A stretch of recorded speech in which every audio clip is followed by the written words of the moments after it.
Hi, I'm Jared from KTWU. Coming up, a segment from Sunflower Journeys. If you enjoy it, please consider visiting ktwu.org to make a contribution. We don't often think of a state as being a community, but in a way it is.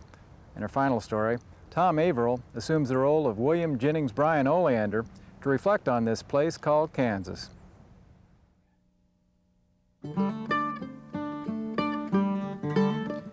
Well, folks, I'm William Jennings Bryan Oleander. The William Jennings Bryan is for the great boy orator of the Platte, the great popocrat, half populist, half Democrat, the people's hope at the turn of the century in the presidential election of 1896, when it looked for a hopeful moment that the common people might grab control from the moneyed, self-interested Republicans. I'm proud of my name. So what if William Jennings Bryan lost? Those who listen to public radio station KTWU from Lawrence have become familiar with William Jennings Bryan Oleander through commentaries that have been broadcast across northeastern Kansas for the past few years. Recently, all Kansans have had the opportunity to learn more about him through a book called Oleander's Guide to Kansas. As Oleander's creator, Tom Averill explains. I've been doing the Oleander commentaries for 6 years now, since about 1990.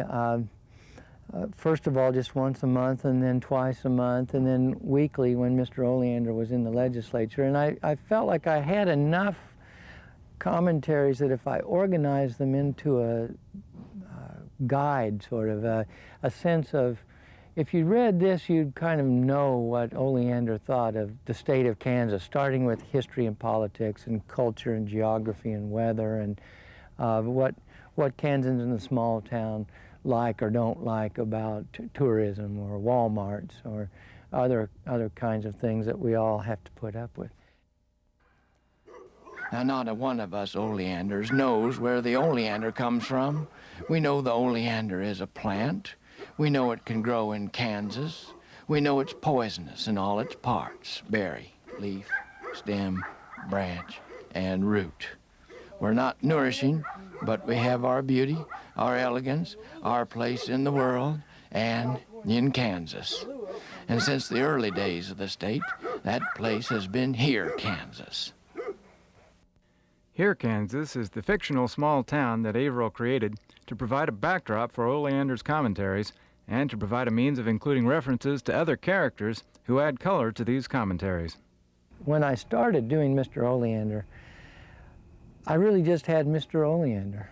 And as time went on, I found that one person without other people doesn't have enough to say or enough to comment on. And so I created Mabel Beamer, who's the best gardener in here, and had in Tommy Burns, who are kind of the self-appointed Chamber of Commerce, and Elmer Peterson of the drive-through pharmacy and car wash that keeps everybody in here clean and medicated. And old Claude Anderson, who runs the store, the co-op, and all the people that you'd expect to find in a little town. Everything we really need, we have in here. Young Claude Hopkins down at the Mini-Mart will cash a Social Security check. The Here Kansas Co-op has a screen door and a fly swatter in the summer, a wood stove and a checkerboard in the winter. Our tallest citizen is Barney Barnhill. We call him the weatherman because he's so darn tall he sees storms rolling in 5 or 10 minutes before the rest of us. On this particular day, Mr. Oleander paid a visit to Harveyville, southwest of Topeka, as we invited him to expound upon his notions about Kansas and its small-town roots. I asked him why Kansans seem to be so closely connected to such small towns.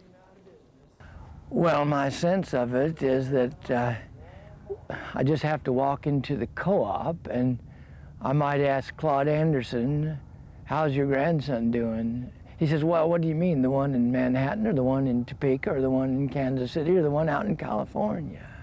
You see, each person in here, Kansas, has relatives somewhere else in the urban areas of the state or of this country. Now, you see, the reverse has got to be true, too. That means every time you tap your neighbor on the back in Topeka and say, "Where are you from?" it's liable to say, "Well, my parents or my grandparents came from here, Kansas." Some little town just like here. In other words, even though we're increasingly an urban place in the state of Kansas with urban interests, all of our history goes back to the agricultural roots and to the small towns.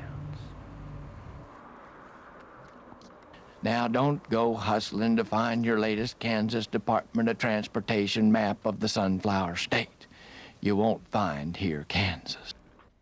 If you can't find us on the map, that's okay. We've been lost most of our history. And being lost means we haven't often been found. Think about that advantage. We haven't found crime, nor welfare, nor teenage pregnancy. Try to find a teenager in here. Being lost also means we've remained true Kansans, unadored, unalloyed Kansans. If you want to know what it means to be a Kansan, you don't have to look any further than here. Here, Kansas is one of these towns that, like a lot of other towns, that not a lot of people drive through because there's nothing to do there, nowhere to go, supposedly.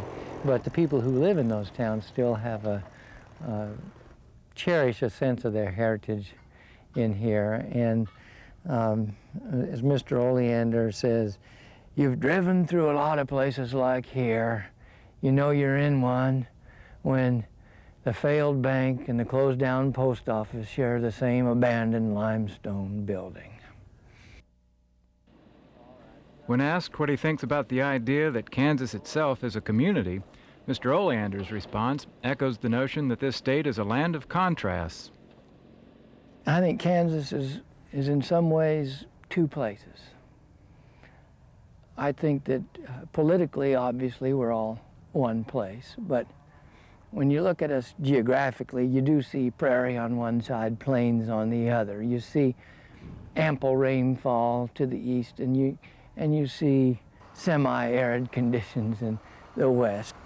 Now, just because we have that difference between east and west, between urban and rural, doesn't mean we aren't all part of that same history, aren't part of that same geography, but it shows some different ways of responding to particular environmental questions. We have different kinds of wealth, different kinds of environment, but underneath many of our problems, many of our solutions are the same. Reflecting upon these problems and possible solutions, this wise old sage from here finds reasons to be optimistic about the future of the state. I think that Kansas has a great future in front of it. I've got a strange theory, and that is that when you're behind, you just turn around and walk the other direction, and pretty soon the rest of the world will catch up. I think Kansas is in a good position to do that right now. I guess what I mean by that is if you look at the natural resources that we had, we still have. Most of them are renewable, if we think about it. The earth, the sky, the wind, and the sun. All of those things are a big part of Kansas life. I think Kansas can make a big bunch of progress for the rest of the country. But we got to do it not by following. We got to do it by leading.